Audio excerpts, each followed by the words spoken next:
Hey guys, it's the Gundam Boy, and today we're going to be talking about the TD-220 Bastion tank. But before we start, can I just say, we got a fucking tank! Finally, the Bastion tank from the First War returned. And you know, after playing with it all day and night, I have to make a guide for it. So strap in, because I'm going to be teaching you everything you need to know about the Bastion tank. However, it is very important that before we continue the video that you have a teammate to use this tank with. Because you need someone to drive, and you'll need someone to man the main gun. Oh, but Gundam Boy, I don't have any friends! Huh? Gundam Boy? Hello? Oh, you gotta be kidding me.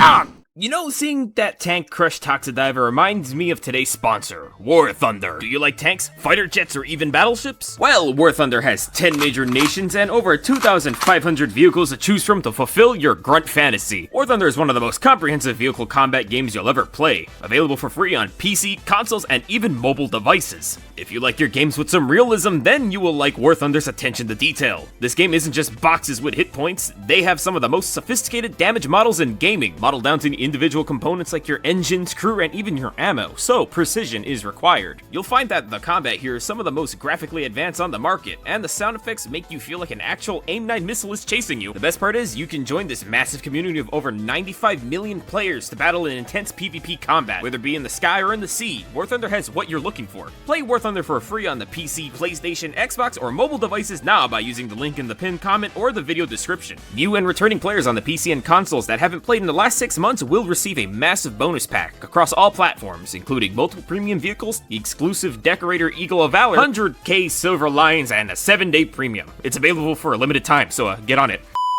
You'll notice that on first glance that this isn't your typical main battle tank. In fact, it's not. It's a tank destroyer, meaning its gun is locked to a frontal position, not being able to move left and right. While you might think this is a ridiculous design, the reason for it is that it's designed for killing other tanks. There are real tanks just like it. In fact, this one looks pretty damn close to it. Think of it as a mobile anti-tank emplacement, but with a very locked turret.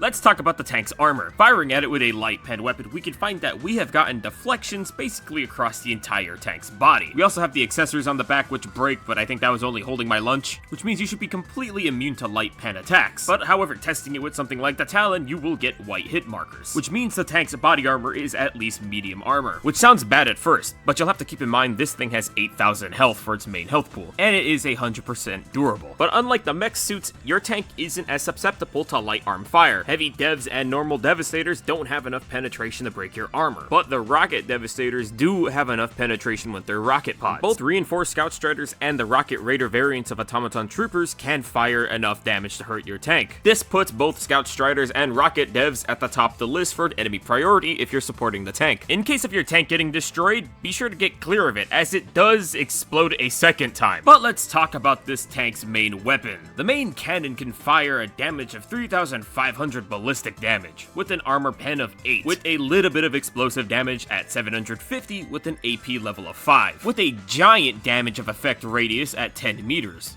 ensuring that no matter how far away from the blast they are, someone's getting hurt. With a cannon this powerful, it means it has no problem taking down the hardiest of enemies like Leviathans. And in terms of long-range capabilities, let's just say it can aim pretty damn far. Also, keep in mind you gotta hit R to reload the tank, and it does have a fair reload time. But in firefights where there's more smaller enemy units, this tank can also save its shells and fire its coaxial machine gun. It's basically heavy machine gun, rocking 150 damage, 35 ballistic, and heavy pen.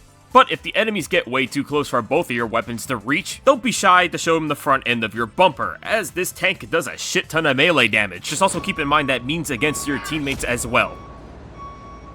There's no surviving it. Getting into the tank, you'll see you have 31 rounds of the main gun and 2,000 of the HMG. Thank you. With the main weapons out of the way, let's talk about this tank's maneuverability. While it ain't no speed demon like an FRV, the tank can go fairly fast. However, you gotta be careful while driving against some of the terrain, as the tank is a bit janky. One of my first experiences being a bit, I'm gonna run these fuckers out of the way. Move, bitch! Oh, shit! What did we do? They didn't train me for that part in War Thunder. They didn't train me for that in War Thunder. Oh god, my How did you put a tank on a building? I don't know, but I'm quite impressed with myself, Kai. I think I'm the Gundam Boy. Not really meant for driving tanks, I guess. Just know that some of the terrain you'll be driving over can be a little, sketchy. Even my own fire team members weren't doing too well.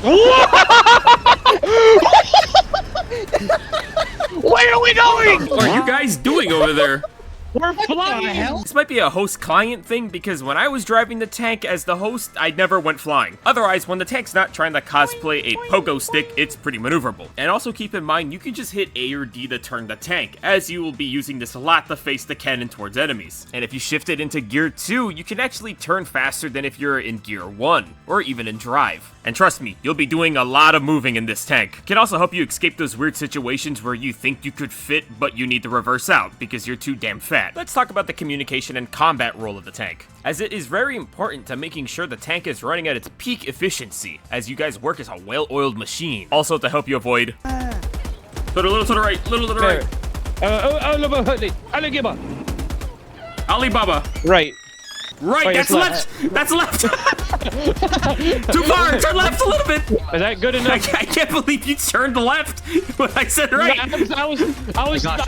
To ensure that there is no confusion between the driver and the gunner, I always designate the driver as the main leader, as the perspective of the gunner is much tighter. The tank driver's perspective is not locked, allowing you a 360 view of your surroundings. So this leaves the driver in charge of identifying threats and prioritizing targets by pinging, while also doing callouts to ensure the message gets through. It's also important you call out your movement so that the gunner doesn't get confused why you're not letting them kill certain enemies. Whether you kill a war strider or not is solely dependent on the driver, so always be sure to give your teammates the best angle. Using the tank offensively, be sure to keep in mind your surroundings. Keep an eye out for things like cover and enemy threats. Using good placement to be able to take out both your enemies while keeping yourself covered allows your tank to have way more survivability than just sitting in the open. And even if you had to retreat, if you had good placement already, you can back up to some more cover. I found that even in the small urban areas, the tank performs pretty damn well against the automatons, allowing you to hide behind cover while keeping your tank crew ready to go. This does work as a double edge against the driver, as you will have to navigate smaller corridors and even have to turn on the dime to focus on enemies that might be out of your tank's range. There's also other ways you can support the tank if you're not the driver or the gunner. On the left and the right side of the tank, there are two gunner positions that you can have your teammates pop in and out. You can use your support weapons and anything you have on hand, allowing you to provide defensive cover around your tank's blind spots, also doubling as a place to hide, saving your tank the effort to turn around and fend off a heavy. Hulk on the right side, Jorger.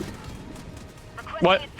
There's a lot of different combos your teammates can bring to support the tank. Grenade launcher can be a good option to deal with a large amount of chaff enemies, while you can have recoilless rifle help cover heavy units at an angle you couldn't see. And if you ever need to be defensive, you can use a shield generator to help hold the position better and protect the tank. Overall, the tank is a pretty damn good defensive and offensive weapon to use in the field. There is a balance to using this tank though, as if you try to focus too much on its survivability, you'll always run out of time. Don't be shy to run this tank right into your enemies. This thing is meant to destroy, and boy hardy it will. And the firepower of this tank is just too beautiful to not use, being able to take down even the overship. No fucking way! There he goes! Oh, also a weird thing, you can take the sieve shells from the artillery and load it into the tank. Yeah, I don't know if this was intended or not, but it's pretty goddamn funny. But that is the end of my video. What do you guys think of the tank? And also, again, major shout out to War Thunder for sponsoring this video. Make sure to check the link out in the description below. New players and those who haven't played in 6 months will receive a massive bonus pack on PC, console, and mobile. You get multiple premium vehicles, in-game currency, and more.